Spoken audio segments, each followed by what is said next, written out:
வணக்கம். நான் அட்வொகேட் சாந்தகுமார் பேசுகிறேன். நாம் கேட்போம் என்ற சேனல் மூலமாக அவேர்னஸ் அண்ட் இன்ஃபர்மேஷன் நாள்தோறும் சொல்லி கொண்டு இருக்கிறேன். அதில் இன்னைக்கு பண்ணால் சில பேர் நிறைய தகவல்கள் சொல்லும்படியாக கேட்கிறார்கள், கிளைண்ட்ஸ் மற்றும் ஃப்ரெண்ட்ஸு. அப்படி சொல்லும்போது பார்த்தீங்கன்னா, மனைவிக்கு மட்டும்தான் ஃபேவராக இருக்கா சட்டங்கள், கணவனுக்கும் இல்லையா அப்படின்லாம் கேட்குறாங்க. இப்போ சமீபத்தில் வந்த ஒரு தீர்ப்பு சில மாதங்களுக்கு முன்பாக வந்து மகாராஷ்டிராவில் உள்ள ஒரு ஃபேமிலி கோர்ட்டில் கணவன் வந்து ஒரு டிவோர்ஸ் பெட்டிஷன் ஒன்று ஃபைல் செய்கிறார். அதில் டிவோர்ஸ் வந்து மனைவிக்கு எதிராக வழக்கு தொடுத்து விவாகரத்து வேண்டும் என்று கேட்கிறார்.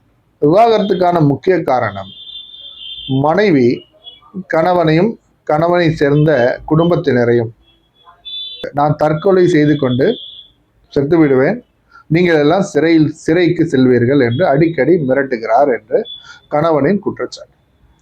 மனைவி இவ்வாறு நான் தற்கொலை செய்து கொள்வேன் என்று சொல்வது தனக்கு விரோதமாக சொல்வது மாத்திரம் அல்லாமல் இது ஒரு மென்டல் ஹராஸ்மெண்ட் என்று சட்டம் சொல்கிறது. உயிரை மாய்த்து கொள்ள யாருக்கும் அதிகாரம் இல்லை. மனைவி இவ்வாறு அடிக்கடி சொல்லும் பட்சத்துல கணவனுக்கு என்ன பண்றது, இந்த மாதிரி நடந்துடக்கூடாது, நமக்கு இதுக்கப்புறம் no more options to reunion, சேர்ந்து வாழ முடியாது, சேர்ந்து இருக்க முடியாது அப்படின்ற ஒரு சூழ்நிலை வருகிற சமயத்துல அவர் வந்து ஃபேமிலி கோர்ட்ல டிவோர்ஸ் ஃபைல் செய்து கேட்கிறார். நீதிமன்றம் விசாரித்து டிவோர்ஸ் வந்து கிராண்டட், அவருக்கு வந்து விவாகரத்து வழங்கப்படுகிறது. மேலும் அப்படி விவாகரத்து கிடைத்த பின் மனைவி அதை எதிர்த்து மும்பை ஹைகோர்ட் லிமிட்டில் உள்ள அவுரங்காபாத் பெஞ்சில் அப்பீல் போறாங்க.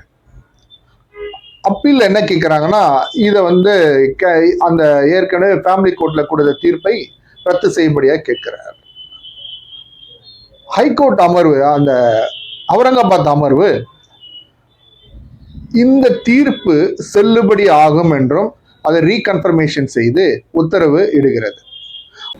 தீர்ப்பின் சாராம்சம், அந்த ஹைகோர்ட்ல என்ன சொல்லப்படுகிறது என்றால், மனைவி இவ்வாறு தொடர்ந்து கணவனுக்கு எதிராக குடும்பத்தினருக்கு எதிராக தற்கொலை செய்து செத்து விடுவேன், நீங்கள் எல்லாம் சிறைக்கு செல்வீர்கள் என்று சொல்வது கொடுமையான ஒரு வார்த்தையாகும், கொடுமையான செயலாகும் என்று நீதிமன்றம் கருதி ஏற்கனவே ஃபேமிலி கோர்ட்டில் கொடுத்த அந்த தீர்ப்பை ஹைகோர்ட்டும் ரீகன்ஃபர்மேஷன் செய்து உத்தரவு இடுகிறது.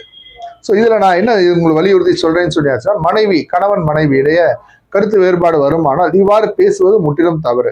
கணவனும் சொல்லக்கூடாது, மனைவியும் சொல்லக்கூடாது நான் செத்து விடுவேன், தற்கொலை செய்து விடுவேன். உயிரை மாற்றிக் கொள்ள யாருக்கும் அதிகாரம் கிடையாது. உயிர் என்றது விலையேறப்பட்டது. அதுக்கு வந்து என்ன சொல்றது, ஒரு ஈடு செய்ய முடியாத இழப்பு. கணவன் மனைவிக்குள்ள அன்பு வேண்டும். அன்பு சகலத்தையும் தாங்கும், அன்பு சகலத்தையும் சகிக்கும், அன்பு சகலத்தையும் நம்பும் என்று சொல்லப்படுகிறது. அந்த அன்பு இருந்தால் இவ்வாறு ஒரு கான்ட்ராடிக்ஷன் ஸ்டேட்மெண்ட்டுக்குள்ள கருத்து வேறுபாடு வருவதற்கு வாய்ப்பே இல்லை. இப்போ இந்த தீர்ப்புல என்னன்னா, மனைவி இவ்வாறு பேசுவது ஒரு மென்டல் ஹராஸ்மெண்ட் என்று கணவனுக்கு சாதகமாக அந்த கோர்ட் தீர்ப்பளித்தது. எனவே இது மனைவி இவ்வாறு பேசுவது முற்றிலும் தவறு, கணவனும் பேசக்கூடாது. சரியா? இதை வந்து நான் உங்களுக்கு பதிவு செய்கிறேன். நாம் கேட்கும் சேனல் மூலமாக இதை உங்களுக்கு பகிர்ந்து கொள்கிறேன். நன்றி, வணக்கம். நான் அட்வொகேட் சாந்தகுமார்.